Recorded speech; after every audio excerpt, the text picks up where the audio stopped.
पूर्व मुख्यमंत्री अखिलेश यादव ने रविवार को महाकुंभ पहुंचे और उन्होंने संगम में 11 डुबकियां लगाई। स्नान के बाद उन्होंने मीडिया से बातचीत की और बताया है कि उन्होंने गणतंत्र दिवस के अवसर पर संगम में 11 डुबकी लगाई हैं।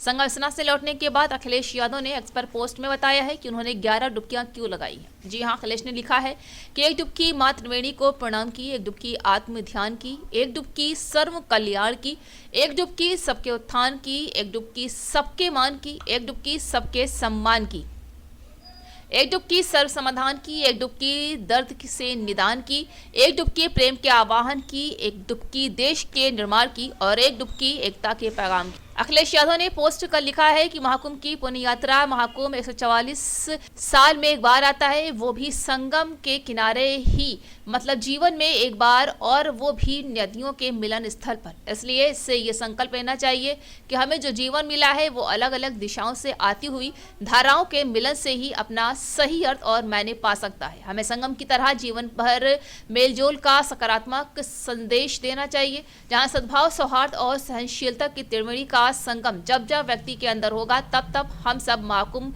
का अनुभव करेंगे। यूपी में सरकार दूसरी पार्टी की थी, समाजवादी पार्टी की थी, दिल्ली में सरकार दूसरी पार्टी की थी, लेकिन उसके बावजूद भी कम संसाधन में 800 और 1300 करोड़ में वो महाकुंभ या कुंभ से जो 12 साल बाद होता है वो कुंभ कराया गया था। और आज तो सुनने में आ रहा है कि 7,000 करोड़ 10,000 करोड़ खर्च हो रहा है।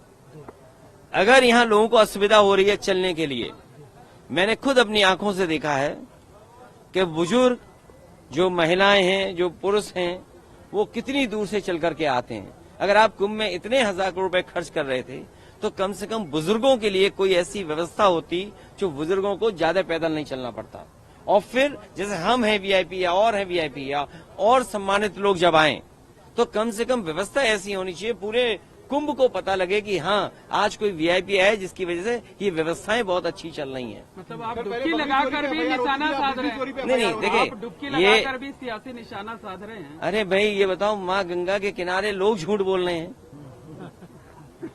और मैं तो आपसे कहूंगा, देखिए माँ गंगा के किनारे न जाने कितनी बातें कही जा रही हैं, वो क्या सच हैं?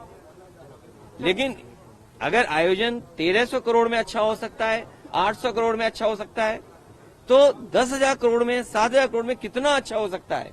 उसमें तो न कोई ट्रैफिक की दिक्कत होती, न कोई पानी की दिक्कत होती, न साधु संतों से बिजली का बिल लिया जाता या उनको असुविधा होती, या जो चीजें महंगी है वो भी सस्ती होती। अरे इतना कुछ हो सकता था 10,000 करोड़ में। और फिर तो दिल्ली की सरकार भी उनकी है और वो भी अर्थव्यवस्था कहाँ पहुंच रही है, तो 10,000 करोड़ और मांगने चाहिए। हमारी मांग है उत्तर प्रदेश सरकार को दिल्ली सरकार 10,000 करोड़ और रुपए दे, जिससे महाकुंभ के आयोजन